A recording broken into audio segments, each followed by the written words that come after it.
ओम नमः शिवाय। शिव कृपा योग में आपका स्वागत है। आज मैं एक ऐसे विषय पर बात करने वाला हूँ जिसकी लगभग हर व्यक्ति चाहता है कि मुझे जानकारी हो जाए, वो मेरा अनुभव बन जाए। और ये विषय है हमारे प्रीवियस बर्थ को लेकर, पिछले जन्मों को लेकर।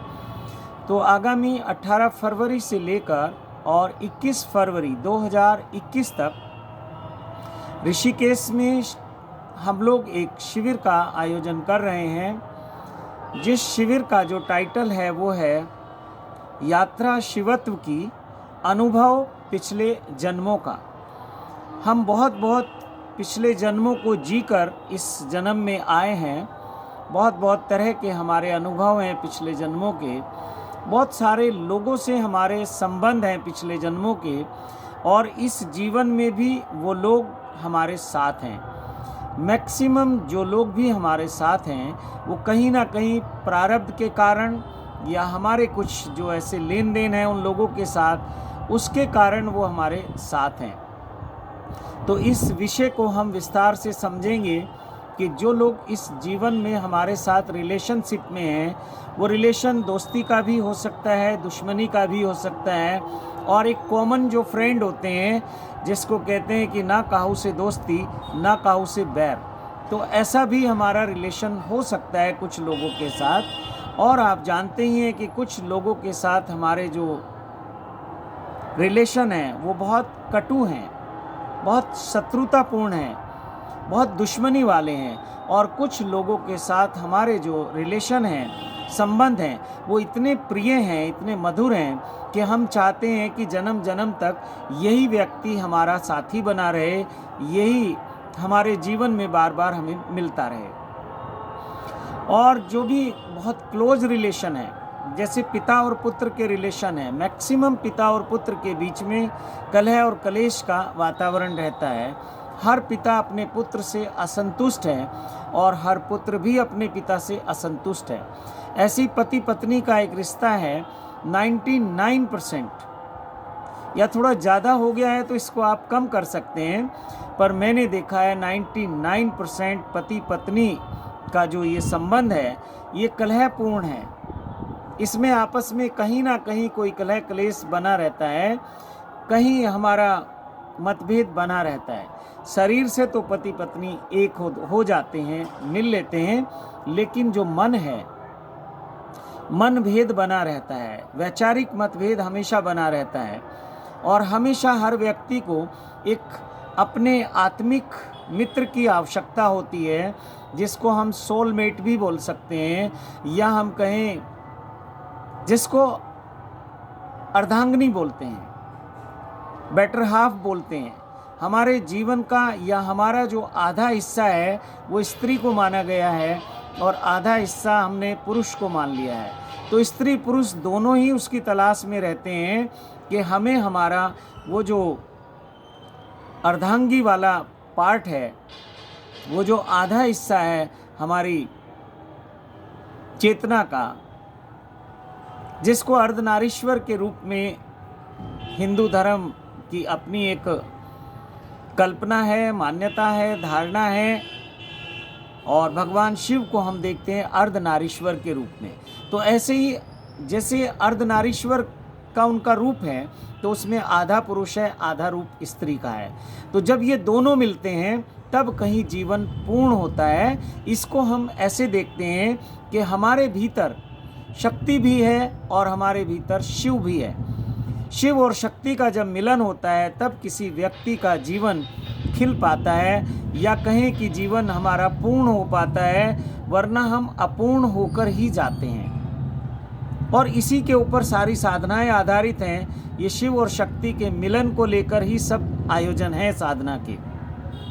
साधना के आयोजन कहिए या संसार के आयोजन, वो जो स्त्री और पुरुष का मिलन है, वो जो शादी की एक हमारी परंपरा कहें या आवश्यकता कहें, वो इसी बात को लेके हैं कि हर पुरुष को एक स्त्री चाहिए और हर स्त्री को एक पुरुष चाहिए, तब कहीं वो उस एक होने के अनुभव को जान पाते हैं। तो तो मैक्सिमम शरीर से तो हम एक हो जाते हैं, लेकिन मन हमारे अलग अलग होते हैं और आत्मा का हमें पता नहीं होता। तो हर व्यक्ति की खोज अपने साथी की खोज है। वो जो हमारी, इसको मैं ऐसे कह रहा हूँ, कई लोग इस पे विरोध अपना जताएंगे, लेकिन बात समझाने के लिए कि हमारी आत्मा का जो आधा हिस्सा है, शरीर का नहीं, मन का नहीं, आत्मा का आधा हिस्सा, अर्धनारीश्वर। अर्धनारीश्वर मतलब हम कह सकते हैं कि नारी रूप में जो हमें आधा पार्ट मिलता है, जिसको हम बेटर हाफ बोलते हैं, तो उसकी तलाश रहती है। ये जितने भी एक्स्ट्रा मैरिटल अफेयर हैं, ये उसी की तलाश के लिए हैं। जितने भी लवर्स, प्रेमी हैं, वो उसी तलाश में हैं कि कोई मुझे मेरे मनमीत मिल जाए। तन के मीत तो बहुत मिलते हैं, शरीर के साथ एक होने वाले तो बहुत लोग मिल जाएंगे। मन के साथ किसी से हमारा मित्रता हो जाए, मनमीत हो जाए, ऐसा बहुत कम होता है। और अगर मन ही हमारा नहीं मिल पा रहा है तो आत्मा की तो बात ही छोड़ दीजिए। तो शरीर का मिलना कोई बड़ी बात नहीं है, मन का मिलना बड़ी बात है, और दो आत्माओं का मिलन हो जाना ये बहुत परम घटना है, अनोखी घटना है। उसी को हम कहते हैं एनलाइटनमेंट, उसी को कहते हैं हम शिव साक्षात्कार, उसी को कहते हैं हम शिवत्व का अनुभव, उसी को हम बुद्धत्व का अनुभव भी कहते हैं। और ऐसा साधारण भाषा में भी कहते हैं कि दो आत्माओं के मिलन को हम विवाह कहते हैं। लेकिन विवाह का जो हमारा एक सिलसिला है, वो दो शरीरों का मिलन है, दो आत्माओं का मिलन नहीं है, दो मन का मिलन भी नहीं है। तो इस ध्यान शिविर में हम उन प्रक्रियाओं से गुजरेंगे कि पिछले जन्मों में कहाँ कहाँ किस किस से हम किस तरह से संबंधित रहे, और ख़ास करके उन लोगों के साथ जो इस जीवन में भी हमारे साथ हैं। अगर कोई हमारी पत्नी है तो इसका हमसे पिछला क्या रिश्ता है, क्या नाता है, क्या लेन देन है। कोई हमारा पुत्र है तो उसको भी हम जानेंगे कि इससे हमारा क्या रिश्ता नाता है। कोई हमारा मित्र है उसको भी जान पाएंगे, कोई हमारा प्रेमी है तो उसको भी जान पाएंगे। तो ये बहुत अद्भुत प्रक्रियाएं इस शिविर में आप करने वाले हैं। ऐसा कहा जाता है कि भगवान बुद्ध को अपने 5000 जन्मों की स्मृति थी।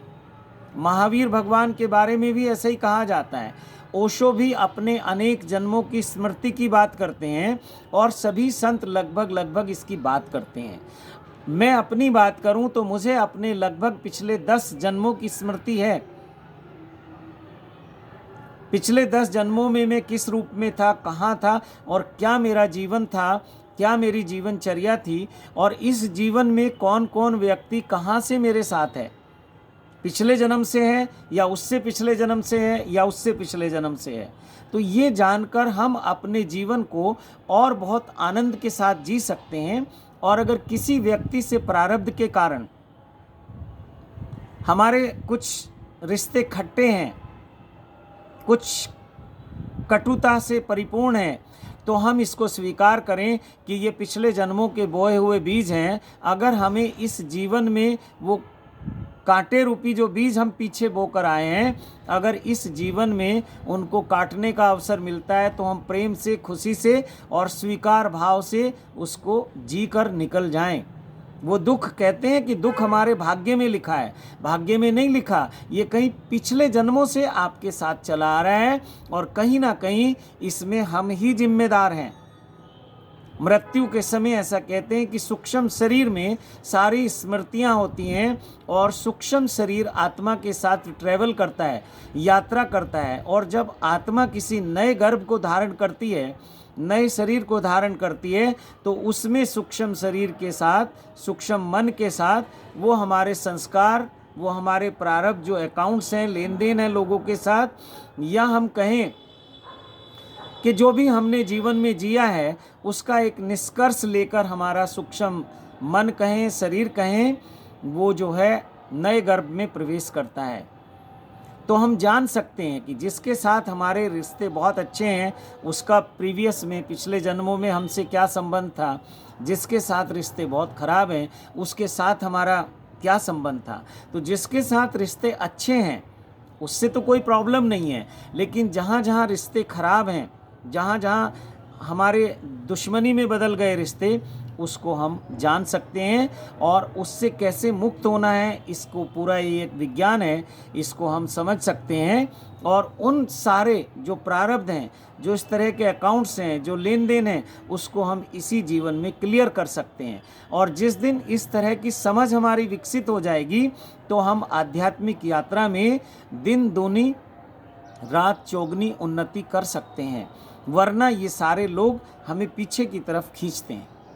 और अभी बहुत सारे लोग इंतजार में हैं जो आपके जीवन में आने वाले हैं। आप सोचो 60 साल के हैं और आपके परिवार में एक बच्चा जन्म लेता है, वो आपकी ग्रैंड डॉटर हो सकती है, वो ग्रैंड सन हो सकता है, या वो आपकी बेटी के बच्चे हो सकते हैं, आपके बेटे के बच्चे हो सकते हैं, आपके भाई के बच्चे हो सकते हैं, जो आपके क्लोज रिलेशन में आ रहे हैं लोग। टिल डेथ, अगर मृत्यु से पहले भी किसी का आगमन आपके जीवन में हो रहा है, तो इसके पीछे ज़रूर कोई कारण है। नहीं तो इतनी बड़ी दुनिया है, वो व्यक्ति कहीं भी किसी के भी पास जन्म ले सकता है। एक बच्चे के लिए आप पूरा जीवन कमाते हैं और फिर उसको अपने जीवन भर की कमाई उसको देकर आप मृत्यु को उपलब्ध हो जाते हैं। आखिर इस बच्चे के ऐसे कौन से कर्म हैं? जरूर कोई लेन देन है आपका, जो आप कभी पिता होकर चुकाते हैं, कभी पति होकर चुकाते हैं, कभी भाई होकर चुकाते हैं, कभी अलग अलग रूप में। कई मैंने देखा कि पिताओं के कर्जे को पुत्र चुकाता है। तो कहाँ से ये शुरुआत हुई? और बहुत सारे लोग कष्ट में हैं, पीड़ा में हैं, दुख में हैं, तनाव में हैं। इसके भी कुछ कारण हैं। सब कुछ अच्छा होने के बावजूद भी कहीं आपका जीवन कष्ट में है, कहीं आपको शारीरिक दुख हैं, कहीं आपको मानसिक दुख हैं। तो उन सब से भी मुक्ति हम पा सकते हैं अगर हम पिछले जन्मों को अपने जान सकते हैं। तो फिर यही पैसा, जो कार्य हम इस जीवन में कर रहे हैं, सपोज करो हम पैसे कमाने की दौड़ में लगे हुए हैं, या हम आध्यात्मिक दौड़ में हैं, या हम सांसारिक दौड़ में हैं, तो हमें पता लगेगा कि ये सब तो हम बहुत बार कर चुके हैं। इस जीवन में जिस कोठी की, जिस कार की, जिस भव्य जीवन की हम कल्पना करते हैं, उससे ज़्यादा भव्य जीवन अगर हमने पिछले जन्मों में जी लिया, तो फिर यहाँ ये जो दौड़ है, ये जो भागदौड़ है, उस भव्यता को पाने की, उस ऐश्वर्य को पाने की, ये व्यर्थ साबित होती है कि हम तो जी चुके हैं उसको। जैसे कबीर साहब को अगर कोई कहे कि आप पैसा कमा लो, वो कहेंगे नहीं, इसकी आवश्यकता ही नहीं है। संत रविदास को कहे कि आप बहुत सारा पैसा कमा सकते हैं, वो कहेंगे इसकी आवश्यकता नहीं है। जैसे भगवान बुद्ध को जब ज्ञान हुआ, या मैं उसको ज्ञान कहूँगा, जो मृत्यु को देखकर उनको अपनी मृत्यु की याद आई, ये भी ज्ञान है। और एक ज्ञान उनको, जिसको कहते हैं बुद्धत्व प्राप्त हुआ, एक वो ज्ञान है, या जिसको कहते हैं हम आत्मज्ञान हुआ, ब्रह्म ज्ञान हुआ। लेकिन उनको ये याद आया कि एक दिन मेरी मृत्यु होनी है और मैं अमृत की तलाश करूं, कुछ ऐसा तलाश करूं जिसकी कभी मृत्यु नहीं होती। तो ये भी ज्ञान है। जिस दिन ये ज्ञान घट जाता है, हमारी दिशा बदल जाती है। तो ऐसा जैसे बुद्ध ने एक दिन सब कुछ छोड़ दिया अपना, और हम सब कुछ पाने की दौड़ में लगे हुए हैं कि हम महल बना लें, हम अपना साम्राज्य बना लें, हम सब कुछ पाने की दौड़ में हैं। और बुद्ध सब छोड़ के खड़े हो गए कि अब मुझे केवल अमृत से कम, या बुद्धत्व से कम, या ब्रह्म साक्षात्कार से कम, या आत्मज्ञान, आत्म साक्षात्कार से कम कुछ नहीं चाहिए। ये सब व्यर्थ है। और ऐसा आपने सुना है कि जब हम इस संसार से जाएंगे तो सब कुछ यहीं छोड़कर जाएंगे।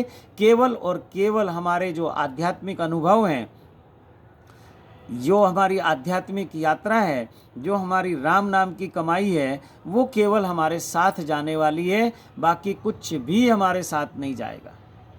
ये आप सब जानते हैं, सुना है आप सब ने। तो पिछले जन्मों के अनुभव को अगर हम जान लें कि पिछले जन्मों में हमारी यात्रा कहाँ तक हो चुकी है, तो इस जीवन में हमारी यात्रा उससे आगे बढ़ेगी। और जैसे हम बचपन से लेके और जो भी आपकी उम्र है वहाँ तक आए, तो बहुत अनुभव से गुजरते रहे, बहुत खट्टे मीठे अनुभव हैं।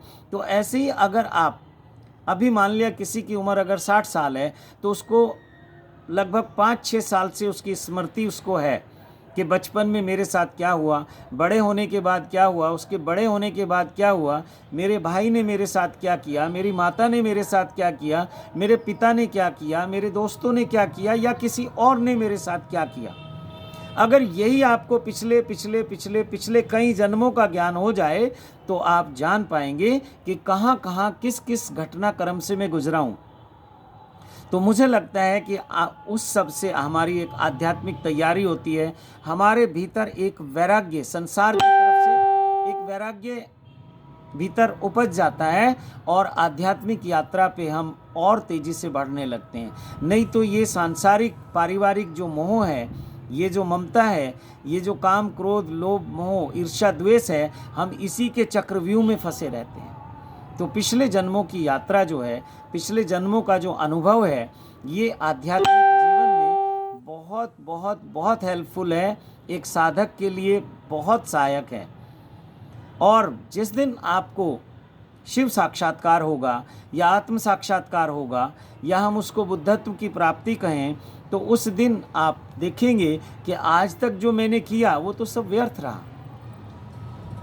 वो तो सब व्यर्थ गया। उसमें जो आध्यात्मिक आपके प्रयास हैं, केवल और केवल उन्हीं को आप मानेंगे कि यही मेरे सही दिशा में जो परिश्रम रहा, कर्म रहा, या जो मैंने कमाया है वो आध्यात्मिक कमाई है, जिसके कारण आज मैं उस ब्रह्म को, उस परमात्मा को, उस शिव को जान पाया हूँ। तो इस शिविर में, हालांकि ये 3 दिन का शिविर है, वो प्रक्रियाएं आपको समझा दी जाएंगी, वो विधियां आपको करवाई जाएंगी। कुछ लोगों को 3 दिन में ही ये अनुभव घटेगा और कुछ लोगों को इसके अभ्यास से ये अनुभव घटेगा। ऐसा ना सोचें कि एक दिन में ही आपको अपने 10 जन्मों का ज्ञान हो जाएगा या 100 जन्मों का। उस धीरे धीरे धीरे धीरे आप पिछले जन्मों में जाने की जो प्रक्रिया है उसको जान लेंगे, उसको सीख लेंगे और आप पिछले जन्मों का अनुभव कर पाएंगे। और एक दिन धीरे धीरे स्टेप बाय स्टेप हम उस शिव साक्षात्कार की तरफ बढ़ेंगे, आत्मज्ञान की, ब्रह्म ज्ञान की तरफ हमारी यात्रा आगे बढ़ेगी। तो हम इसे कहते हैं कि यात्रा शिव साक्षात्कार की और मार्ग सत्यम शिवम सुंदरम का। तो इसके आगे के जो शिविर होंगे फिर वो आपके 6 दिन के शिविर होंगे। वो आपका 3 दिन का, उसमें बेसिक जानकारियां आपको दी जाएंगी और 3 दिन में फिर थोड़ी एडवांस लेवल की जानकारियां दी जाएंगी। और फिर उसके बाद 5-5 दिन के या 6-6 दिन के जो हमारे ध्यान समाधि शिविर होंगे, उनमें आप क्रमबद्ध तरीके से एक एक स्टेप आगे बढ़ते जाएंगे और उस परमात्मा को, उस ईश्वर को, उस शिव का हम कैसे साक्षात्कार कर सकते हैं, इस पे हम विस्तार से चर्चा करेंगे। कुछ ध्यान की प्रक्रियाएं करेंगे, कुछ अपनी समझ को विकसित करेंगे, अपने ज्ञान को विकसित करेंगे और अनुभव प्राप्त करेंगे। तो फिर बहुत सारे मार्ग हैं उस ईश्वर को जानने के, तो हम अलग अलग मार्गों से चलने का प्रयास करेंगे और किसी एक मार्ग से भी हम पहुंच जाएं तो हम वहीं पहुंचेंगे। और जब हम किसी सब मार्गों को जानकर किसी एक मार्ग का अभ्यास भी करेंगे तो हम वहीं पहुंचेंगे। हर मार्ग वहीं पहुंच जाता है। जैसे कबीर साहब ने कहा कि एक साधे सब सधे, सब साधे सब खोए। तो हम समझ लेंगे सब मार्गों को, लेकिन प्रैक्टिस हम प्रक्रिया या चलने की क्रिया एक मार्ग से करेंगे तो वो सब मार्ग आपस में जुड़ जाते हैं। जैसे कोई एक मार्ग है और आगे जाके अनेक मार्ग उसमें जुड़ते चले जाते हैं। तो मंजिल हमारा उद्देश्य है, मार्ग हमारे उद्देश्य नहीं है। मार्ग हम किसी भी मार्ग से चलें। जैसे गुरु नानक देव जी कहते हैं कि पंच प्रमाण पंच प्रधान, पंचे पावे दरगे ईमान और पंचादा गुरु एक ध्यान। यानी कि वो कह रहे हैं कि 5 इंद्रियों के अनुभव से हम उस परमात्मा को जान सकते हैं और इन्हीं 5 इंद्रियों के अनुभव से हम संसार को जानते हैं। तो ऐसा आपने सुना होगा कि 5 हमारी कर्मेंद्री हैं जो हमें सांसारिक ज्ञान कराती हैं और 5 हमारी ज्ञान इंद्री हैं जो हमें आध्यात्मिक ज्ञान कराती हैं। तो चर्चा को बहुत लंबा ना करते हुए संक्षेप में आप सबको इनवाइट करता हूँ। 18 फरवरी से 21 फरवरी 2021 तक ये शिविर ऋषिकेश में होने जा रहा है। जो लोग भी इस शिविर का हिस्सा बनना चाहते हैं, शिविर में भाग लेना चाहते हैं, इस सत्यम शिवम सुंदरम की यात्रा पे चलना चाहते हैं, तो उनका स्वागत करते हैं। और इसी वीडियो में आपको नंबर मिलेंगे। आप कोई भी जानकारी चाहते हैं आप किसी विषय पर मुझसे चर्चा करना चाहते हैं, बात करना चाहते हैं, फ़ोनिकल आप चाहते हैं कि पहले हमारी आपकी बात हो जाए ताकि हमारे कॉन्सेप्ट क्लियर हो जाएं, तो वो सुविधा भी है। तो आप इन नंबरों पे संपर्क करके जो भी जानकारी आपको चाहिए वो आप प्राप्त कर सकते हैं। इसी के साथ अपनी वाणी को विराम देता हूँ। आप सबको कोटि कोटि प्रणाम करता हूँ। ओम नमः शिवाय, ओम नमः शिवाय, ओम नमः शिवाय।